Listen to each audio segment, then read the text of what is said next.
Hola amigos, ¿cómo están? Espero que se encuentren muy bien. Bienvenidos a su canal. El día de hoy veremos uno de los temas más importantes en gastroenterología, es síndrome de intestino irritable. Esta clase está basada exclusivamente en la Guía de Práctica Clínica Mexicana, pero pues también leí y les di una revisada a algunas otras guías, las más actualizadas. Me parece una excelente información la que van a estar recibiendo en la presentación, ya que en todas estas guías concuerda ya sea en el diagnóstico y en el tratamiento. Vamos a dar inicio. Comenzamos con la definición. Vemos que el síndrome del intestino irritable se define como una afectación crónica de dolor o molestia abdominal asociado a alteraciones en el hábito intestinal durante al menos 3 días por mes en los últimos 3 meses, sin causa orgánica que lo justifique. Ahora vamos a ver la epidemiología. Vemos que se presenta frecuentemente a la edad de 30 hasta los 50 años. Del 60 al 75% de los afectados son mujeres. Se presenta con mayor frecuencia en un nivel socioeconómico bajo. Ahora bien, la prevalencia en esta enfermedad va a depender en base a su clasificación. Es decir, si tenemos un síndrome de intestino irritable con predominio de constipación, se nos menciona que va desde un 5.2% hasta un 66%, siendo esto la de mayor predominio. Cuando hay una prevalencia de diarrea, va de 0.8 a 33.9%. Cuando es mixto o alternante, va de 5.2 a 33.1%. Ahora vamos a ver la etiología. Vemos que realmente se desconoce y se cree que es de causa multifactorial, donde van a coexistir diferentes factores. Vamos a ver los que se nos menciona. Tenemos los genéticos, alteraciones en la secreción o motilidad intestinal en respuesta a diferentes estímulos, es decir, comidas, distensión, estrés emocional, mediados por serotonina, así como factores psicosociales, alteración en la función inmune del tracto gastrointestinal, alteración de la microbiota fecal, alteración de la regulación del eje cerebral intestinal, así como hipersensibilidad intestinal con una percepción visceral de dolor aumentada. Por último, también se nos menciona una alteración en la inervación extrínseca autonómica que podría asociarse con predominio de estreñimiento cuando la disfunción es vagal o con diarrea si es adrenérgica. Ahora vamos a ver la clasificación. Vemos que de acuerdo al patrón en los hábitos defecatorios, el síndrome del intestino irritable se clasifica en 3 subtipos principalmente. Tenemos cuando es por constipación con diarrea y cuando es mixto. En constipación tenemos heces duras más del 25% de las veces y deposiciones disminuidas de consistencia menos del 25% de las veces. Con diarrea tenemos que las deposiciones disminuidas de consistencia será más del 25% de las veces y heces duras menos del 25%.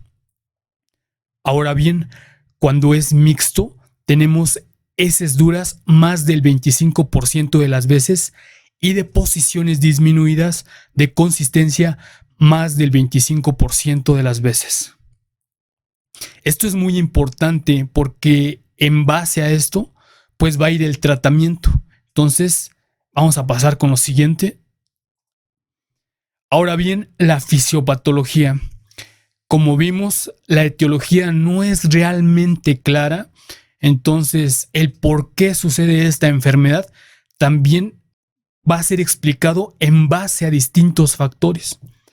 Estos son los que se nos mencionan: alteraciones de la motilidad gastrointestinal y sensibilidad visceral, inflamación, alteración de la microbiota intestinal, a la sensibilidad a determinados alimentos, así como las alteraciones psicopatológicas y o emocionales, que más adelante vamos a ver que está muy relacionado con este tipo de pacientes, así como susceptibilidad genética. Ahora bien, vamos a ver el modelo biopsicosocial. Vemos que es el más aceptado y explica el síndrome del intestino irritable como una disfunción del eje intestino-cerebro.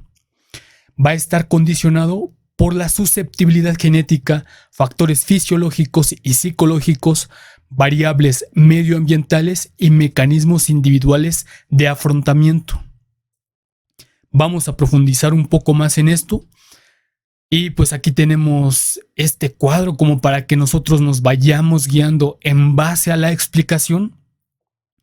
Y es que el sistema nervioso entérico y el sistema nervioso central se integran y comunican a través del sistema nervioso autónomo y del eje hipotálamo hipófisis intestino de un modo bidireccional. De tal manera que factores de estrés nervioso o intestinal producen una desregulación del mismo. Como consecuencia, se originarán alteraciones de la motilidad, hipersensibilidad visceral, disfunción del sistema inmune, alteración de la función de barrera, aumento de la permeabilidad mucosa, así como alteración de la composición de la microbiota intestinal. Hablando de la microbiota, vemos que la microbiota intestinal y la dieta afectan a la producción de neurotransmisores como serotonina o dopamina e impactan en el estado de ánimo. Y vemos que está relacionado esta parte en trastornos mentales y en trastornos como déficit de atención. Ahora vamos a ver el cuadro clínico y pues básicamente será cómo se va a presentar nuestro paciente en la consulta. Tenemos acá que se va a dividir en síntomas gastrointestinales y síntomas extraintestinales. Iniciamos con lo primero. Vemos que lo principal y más importante será el dolor abdominal crónico, hábitos intestinales alterados, que puede ser diarrea o constipación, o como ya mencionamos en la clasificación, puede ser mixto. También tenemos reflujo gastroesofágico, disfagia, saciedad temprana, dispepsia intermitente, náuseas, dolor precordial de origen no cardíaco, flatulencias y eructos. Ahora bien, en los síntomas extraintestinales, pero no menos importante, tenemos a la depresión mayor, ansiedad, desorden somatomorfo, insomnio, síntomas de asma, cefalea primaria, disfunción sexual y dispareunia, dismenorrea, incremento de la frecuencia urinaria, así como urgencia urinaria. Ahora bien, en base a esto y ya cuando tenemos el paciente en la consulta, es necesario realizar una correcta historia clínica porque es justo de allí donde vamos a sospechar de esta patología. Entonces, algunas de las preguntas o cuestiones que debemos de ahondar más es lo siguiente: preguntarle al paciente cómo se siente, porque esta patología realmente está asociada a ciertos factores psicológicos, aunque ese no es el punto, cabe recalcar. ¿Qué alimentos le causan malestar? Interrogar sobre el desayuno, la comida, la cena, las colaciones, el estrés laboral, cuántas horas trabaja, así como actividades deportivas y hábitos de sueño. Ahora vamos a ver el diagnóstico. Vemos que la guía de práctica clínica nos dice que nos debemos enfocar en base a los criterios de Roma 3, pero otras guías nos mencionan lo que son los criterios de Roma 4. Nosotros en esta clase vamos a mencionar ambos, así que iniciamos con los del 3. Vemos que se debe tener un inicio de los síntomas por lo menos 6 meses antes del diagnóstico. Dolor o molestia abdominal recurrente más de 3 días por mes en los últimos 3 meses, que vimos que esto lo mencionamos al inicio en la definición. Por lo menos 2 de los siguientes. Mejoría con la defecación, se acompaña de alteraciones de la frecuencia de las deposiciones y se acompaña de variación de la forma de las deposiciones. Ahora vamos a ver los criterios de Roma 4. Vemos que debe ser un dolor abdominal recurrente, como media, al menos un día o a la semana en los últimos 3 meses, relacionado con 2 o más de los siguientes criterios. Relacionado con la defecación, asociado a un cambio de la frecuencia de las deposiciones, se asocia a un cambio de la forma de las deposiciones, con predominio de estreñimiento mayor al 25% de las deposiciones, con heces tipo 1 o 2 en la escala de Bristol y menor al 25% con heces tipo 6 o 7 de Bristol.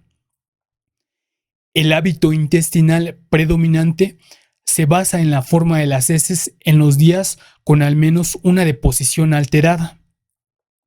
El predominio de estreñimiento solo puede ser establecido con seguridad cuando el paciente es evaluado sin tomar medicación para tratar alteraciones del hábito intestinal.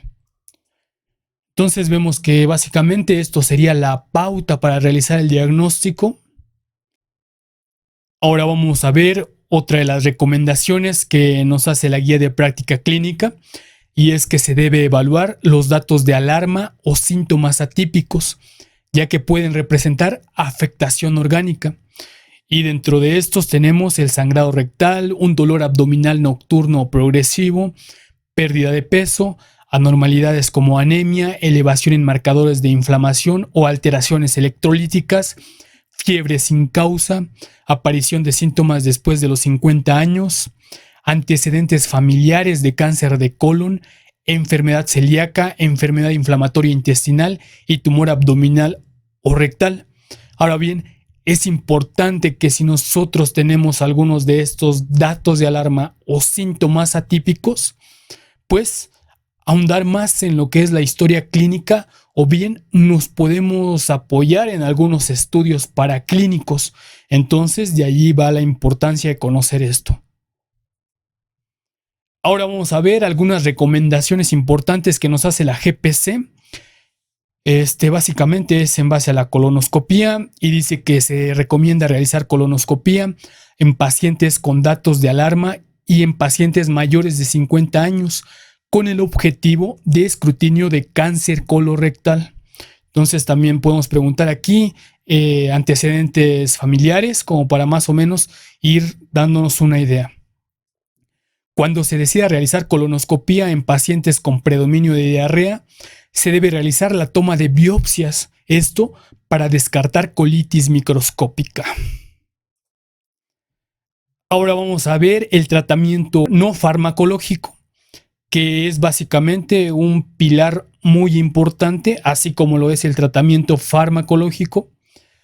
Y vemos acá que se debe tener un control dietético, es decir, un buen consumo de fibra. Para esto, la GPC nos recomienda el consumo de plántago, probióticos y simbióticos, y que vemos que esto pues también debemos de saber que estos probióticos realmente no todos van a servir para el intestino irritable así como de una manera focalizada, sino que muchos de estos probióticos nos ayudan para ciertas cepas. Restricción de café, alcohol y grasas, así como el ejercicio, que es muy importante. Y vemos aquí lo que nos dice la recomendación. El uso de fibra proporciona alivio de los síntomas en síndrome de intestino irritable, en especial en la distensión y dolor abdominal, por lo que se recomienda el uso de Psyllium plantago. Y aquí es otro punto de buena práctica, y dice que se recomienda llevar un registro diario de alimentos para evaluar el grado de exacerbación de los síntomas intestinales. Estos síntomas se presentan entre los 15 minutos a 3 horas después de la ingestión de los alimentos. se deberá retirar de uno por uno valorando su efecto en los síntomas. ¿Esto qué quiere decir? Que cuando nosotros tengamos pues el paciente en la consulta, sí le debemos de hacer énfasis en qué es lo que le está causando pues realmente esta sintomatología, porque más adelante vamos a ver que están los alimentos food maps, que son los que nos elevan en gran parte pues esta sintomatología. Entonces, si el paciente nos refiere que uno de estos alimentos le está causando este problema, pues evidentemente la solución será retirarlo de la alimentación. Ahora vamos a ver que se recomienda una dieta baja en food maps. ¿Pero qué es? Se dice que los food maps son un grupo de hidratos de carbono de cadena corta que tienen 3 características en común. Es decir, baja absorción en el intestino delgado, son rápidamente fermentados por las bacterias colónicas e incrementan el paso deliberado de agua dentro del intestino debido a su alta actividad osmótica, que significa F de fermentables, O de olisacáridos, D de disacáridos, monosacáridos and polialcoholes. Y bueno, también les voy a dejar estas tablas que nos menciona la GPC para que lo revisen con calma. En esta tenemos ejemplos de alimentos de bajo y moderado contenido en FODMAPs. Y en esta tenemos ejemplos de alimentos de alto contenido en FODMAPs. Otras recomendaciones que me parecen importantes que nosotros pues sepamos es hacer las comidas regulares evitando tiempos largos de ayuno, ingerir agua solo al final de los alimentos, realizar la ingesta lentamente, evitar bebidas que contengan cafeína, como por ejemplo refrescos de cola, café, té negro, etc. Evitar la ingesta de alcohol y bebidas gaseosas, reducir la ingesta de almidón resistente, que a menudo se encuentra en los alimentos procesados, revisar las etiquetas nutrimentales y evitar los alimentos que contengan sorbitol, goma de mascar y algunos productos bajos en calorías, ya que pueden incrementar la diarrea por aumento en la osmolaridad intestinal. Ahora vamos a pasar al tratamiento farmacológico. Y de forma general vemos que estos son los grupos farmacológicos más utilizados. Tenemos a los antiespasmódicos, antidiarreicos, laxantes, antidepresivos, antibióticos y agentes serotoninérgicos. Ahorita vamos a ir viendo más a detalle cada uno de estos. Iniciamos con los antiespasmódicos, que básicamente son de los pilares más importantes en este tratamiento farmacológico. Y vemos como número 1 tenemos los agentes relajantes directos del músculo liso. Tenemos aquí los ejemplos que se manejan, así como las dosis. En número 2 tenemos los agentes anticolinérgicos o antimuscarínicos derivados de la escopolamina. Y pues aquí lo más importante es el bromuro de butiliocina. En el número 3 tenemos agentes anticolinérgicos, antimuscarínicos o antagonistas del calcio derivados de amonio. En el 4 tenemos los agentes bloqueadores de los canales de calcio. Y aquí es importante el bromuro de pinaverio. Y en esta, que sería la recomendación que nos hace la GPC, es que se recomienda el uso de los siguientes antiespasmódicos, que básicamente serían los de primera elección. Número 1 es el bromuro de pinaverio o bien el bromuro de butiliocina. Aunque realmente las guías coinciden en que lo primero que vamos a utilizar será el bromuro de pinaverio. Lo otro es que se pueden combinar con dimeticona para disminuir el gas y mejorar la distensión abdominal. Y vemos que aquí tenemos una presentación donde tenemos la combinación de ambos medicamentos. Ahora vamos a ver los antidiarreicos. Y vemos que en los pacientes con síndrome de intestino irritable con predominio de diarrea, el antidiarreico más estudiado y más utilizado es la loperamida. Pero es importante lo siguiente, ya que en estudios solo se demostró la disminución de la frecuencia de las evacuaciones, mas no así la mejoría del dolor. Y pues aquí tenemos la recomendación. En cuanto a los laxantes, tenemos al plántago, que ya se mencionó, y al polietilenglicol, que es lo que se nos menciona, que es un polímero que actúa como laxante osmótico. Ahora vamos a ver los antidepresivos, que también es un pilar muy importante. Vemos que los antidepresivos, sean tricíclicos e inhibidores selectivos de la recaptura de serotonina, son efectivos en mejorar los síntomas globales y reducir el dolor en este sistema gastrointestinal. Vemos que cada uno de estos grupos va a tener ciertas indicaciones.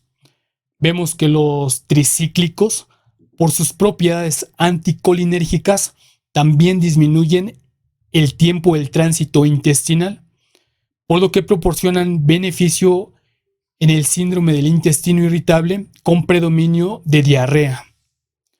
Ahora bien, vemos que se recomienda los antidepresivos tricíclicos que sean usados cautelosamente en pacientes con síndrome del intestino irritable con predominio de constipación. Y vemos aquí un punto de buena práctica, que en caso de que el síndrome del intestino irritable con predominio de constipación o mixto, se recomienda utilizar antidepresivos inhibidores selectivos de la recaptura de serotonina. Y aquí vemos otros puntos importantes, y aquí se nos menciona que cuando tengamos pacientes en quienes la depresión sea un comórbido, los antidepresivos inhibidores selectivos de la recaptura de serotonina deberán ser utilizados. Y luego en esta evidencia vemos que los antidepresivos que han mostrado mayor eficacia son los siguientes, como por ejemplo la paroxetina, citalopram, doxepina, amitriptilina, por mencionar algunos. Ahora vamos a ver los antibióticos, y es que cuando los antiespasmódicos, los antidepresivos, los laxantes fallan, también tenemos esta opción, pero vamos a ver cuáles serían sus principales indicaciones. Vemos que los antibióticos pueden ser utilizados en aquellos pacientes que persisten con síntomas, principalmente diarrea, y no tengan control adecuado con antiespasmódicos, antidiarreicos y antidepresivos. Tenemos lo que es la rifaximina, que estuve viendo, y en los estudios realmente es uno de los antibióticos que más se recomiendan, por no decir el principal. Y también tenemos la neomicina, que básicamente estos serían los dos que nos menciona la guía de práctica clínica. Ahora vamos a ver los agentes serotoninérgicos. Vemos que estudios recientes sobre los agentes serotoninérgicos no han demostrado ser superiores que el placebo en el control de los síntomas de pacientes con este síndrome. Dentro de este grupo encontramos los siguientes: la prucaloprida, alocetrón, renzaprida, ramocetrón. Y bueno, al final también les voy a mencionar lo siguiente, que es prácticamente algunas evidencias que es necesario que nosotros conozcamos. Y es que vemos que dentro de los nuevos fármacos, la linaclotida ha demostrado ser superior que el placebo para el tratamiento de este síndrome. Y vemos que otro nuevo fármaco es la lubiprostona, que ha demostrado ser superior que placebo para el tratamiento de esta enfermedad, en la variedad por constipación principalmente. Ahora vamos a ver los algoritmos, que me parecen muy importantes, porque si nosotros nos guiamos de esto, pues realmente es muy sencillo desde hacer el diagnóstico, y ya cuando tenemos esto, pues nos vamos al tratamiento. Entonces iniciamos con el algoritmo 1, que es el diagnóstico del síndrome del intestino irritable. Y primero que nada tenemos a una persona con síntomas sospechosos de síndrome de intestino irritable. Aplicamos para el diagnóstico los criterios de Roma 3. Interrogamos sobre síntomas intestinales y extraintestinales. Luego de esto, vamos a establecer el subtipo de intestino irritable, que puede ser con predominio de diarrea. Vamos a poner el láser para guiarnos y vamos a acercarlo. Creo que no da fuego. Bueno, el otro sería un patrón alternante o mixto, o bien con predominio de constipación. En los primeros dos se debe evaluar la posibilidad de parasitosis, intolerancia a la lactosa, enfermedad celíaca y otras causas de diarrea crónica. Luego vemos si se presentan datos de alarma. Si no se presentan, iniciar tratamiento no farmacológico y farmacológico. Ahora bien, si se presentan estos datos de alarma, enviar a segundo nivel para complementación diagnóstica y descartar enfermedad orgánica. Y se puede valorar el uso de colonoscopía. Iniciar tratamiento de acuerdo al diagnóstico que se establezca. Aquí tenemos los datos de alarma que de igual forma ya se mencionaron.